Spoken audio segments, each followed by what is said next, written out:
In the early hours of June 1, 2025, while much of Russia still slept, Ukraine performed one of the boldest and most surprising attacks since the beginning of the war. The so-called Spider Web operation has reached 4 strategic air bases located in Russian territory: Ivanovo, Dyagilevo, Olynia, and Belaya.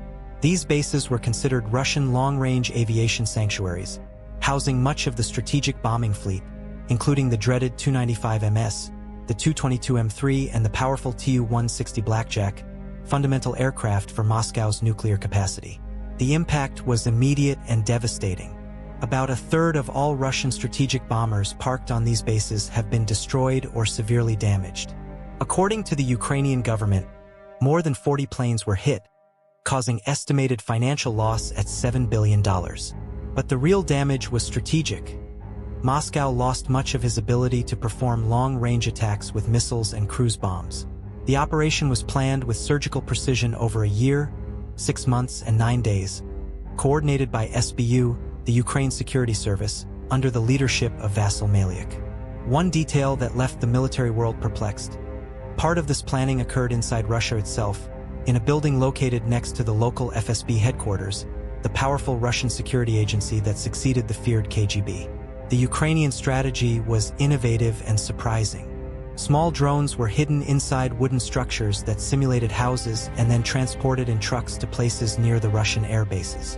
These structures were remotely opened, releasing swarms of drones that took off and attacked the Russian bombers accurately. According to President Zelensky, at least 117 drones participated directly in the operation, equipped with impact detonation anti-tanker grenades. Intelligence sources suggest that the total number of drones involved may have been between 300 and 400. Videos released show trucks on fire before reaching their destination, indicating that not everyone managed to fulfill their mission. There are also reports that the drivers of these trucks were Russian truckers hired without knowing the true load they were carrying. Belaya's base in Siberia, located more than 4,800 Kiev, was considered out of reach of any Ukrainian operation until then. But the attack changed this paradigm. For the first time, such a remote military installation was hit. Already the base of Olynia in the Russian Arctic is even greater, as it is an operational center of nuclear aviation in the country. There are even unconfirmed reports that Northern Fleet facilities, where they are based on Russian nuclear submarines, would also have been hit. The emotional impact within Russia was so great that local military analysts rated June 1st as the saddest in Russia's long-range aviation history. A Russian military canal, run by Air Force officers, described the operation as a serious collapse of the country's internal defensive system. The boldness of the operation raised profound questions about the vulnerability of the Russian air bases, many of them still without reinforced shelters, leaving the planes exposed as easy targets. For years, Western analysts have pointed this flaw, but Moscow preferred to ignore the alerts. In addition to the immediate impact on Russian military capabilities, the attack also directly hit the Moscow's nuclear triad pillar, impairing the country's nuclear retaliation capacity. While the charred remains of the aircraft were still smoking on the landing lanes, Russian and Ukrainian diplomats met in Istanbul for another round of negotiations. Ukraine has called for a total ceasefire, the release of prisoners of war, and the return of Ukrainian children deported by Russia. Kremlin, in turn, called the attack of a terrorist action, but avoided recognizing the true extent of the damage. What happened on June 1, 2025 was not just another chapter of the war. It was a paradigm change, a brutal demonstration that intelligence, camouflage drones, and infiltration operations can change the course of a war, and that, in the modern battlefield, no distance is enough to ensure security. The logistical complexity of Spider Web operation impressed even the most experienced military analysts. In order to simultaneously attack bases separated by thousands of kilometers, crossing 3 different times, Ukraine had to perform a true military choreography. Each truck with its drone load had to reach the exact place at the exact time without lifting suspicions. All this in enemy territory under the nose of the Russian security forces. Another surprising aspect was the use of artificial intelligence technology embedded in drones. According to sources linked to the Ukrainian government, part of the drones had autonomous target identification capacity. That is, They were programmed to visually locate Russian bombers and attack independently, even without direct communication with the operators. This autonomy was essential to circumvent Russian attempts to block radio and GPS signals during the attack. Images captured by residents close to the bases and security cameras show the moment when the drones emerged in swarm, with characteristic tinnitus, while Russian military tried in vain to overthrow them over the machine gun. Most drones were relatively small, with about 15 inches of wingspan, but armed with lethal loads capable of causing significant damage to aircraft in the ground.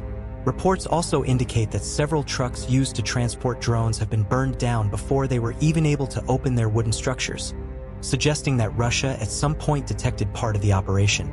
However, the amount of drones it could take off was more than enough to generate the largest air disaster in Russian military history in times of peace. Another curious detail involves the truck drivers themselves. There are evidence that many of them were ordinary Russian citizens, hired without knowing the true nature of the cargo they were carrying. This Ukrainian tactic to use civil logistics to cover up military movements further increased the surprise of the attack. In the strategic field, the result was devastating to Moscow. The affected bombers are part of the Russian offensive capacity to launch attacks with cruise missiles and even nuclear weapons. Sudden loss of 30 to 40% of these aircraft dramatically limits Putin's ability to perform large-scale air operations against Ukraine. In addition, the attack exposed to the whole world the fragility of Russia's internal air defense. For years, Kremlin has invested billions in anti-aircraft defense systems around Moscow and the main areas of conflict, such as Crimea and the Ukraine border. But the interior of the country, especially the most distant bases, remained vulnerable. The belief that geographical distance would be sufficient to protect these strategic actives fell apart. Western experts claim that Ukraine used a military approach known as anti-strength, focusing not only on destroying missiles but destroying the launchers themselves. That is, by eliminating bombers on the floor, Kyiv drastically reduced Russia's ability to make new attacks. As a NATO military analyst summarized, "It's more efficient to eliminate the archer than trying to dodge the arrows." In addition to the military impact, the attack had profound political repercussions. During the same day, while aircraft wreckage were still cooled on the tracks, Ukrainian diplomats arrived in Turkey for a new round of peace negotiations. Zelensky made it clear that Ukraine would use the moment of advantage to press for a total ceasefire, the release of war prisoners, and the return of Ukrainian children deported by Russia throughout the conflict. On the Russian side, the official reaction was contained and even evasive. Kremlin acknowledged that some aircraft have suffered fires, but avoided mentioning the actual number of planes destroyed or the extent of damage. Internally, however, Russian military sources have classified the attack as a true security disaster, a historical shame and a serious failure in the national defense system. For Ukraine, Operation Web of Spider was not just a military coup. It was a political, technological, and psychological message that modern war no longer obeys the old rules, what continental distances no longer guarantee security, and that creativity, intelligence, and technology can rewrite the balance of power in the war of the 21st century. And perhaps more importantly, it was proof that even when facing military superpower, vulnerability exists. Just know where and how to attack. The June 1, 2025 attack will be recorded not only as a great military setback for Russia, but as a symbol of transformation in the nature of modern war. What would once require bombers, stealthy fighters, or intercontinental ballistic missiles now have been done with hundreds of small drones, long-term intelligence, and a very high level of precision infiltration operation. The Spider Web operation redefined the concept of battlefront. The Russian territory, once considered impenetrable, was vulnerable to low-cost attacks with creative tactics that exploit each safety failure and each gap in military surveillance. Bases that Moscow considered safe because they were thousands of kilometers from the enemy, they suddenly became exposed weaknesses. The practical consequences of this operation go far beyond the destroyed bombers. International military analysts already foresee that Russia will need, in the coming months, to invest billions to reinforce the protection of its air bases and other strategic assets. This means moving more troops to the interior of the country, installing anti-GATLs in dozens of places, building emergency armored hangars, and restructuring the entire doctrine of internal defense. In addition to the economic and military impact, the psychological defeat was immense. Russia, a nation with one of the world's largest nuclear arsenals, has seen part of its strategic aviation to be destroyed by an army that, until a few years ago, did not even have an air force. This reinforces what many experts have called the new asymmetrical war manual, where creativity, intelligence, and audacity can overcome numerical and technological superiority. From a diplomatic point of view, the attack also stirred the negotiations.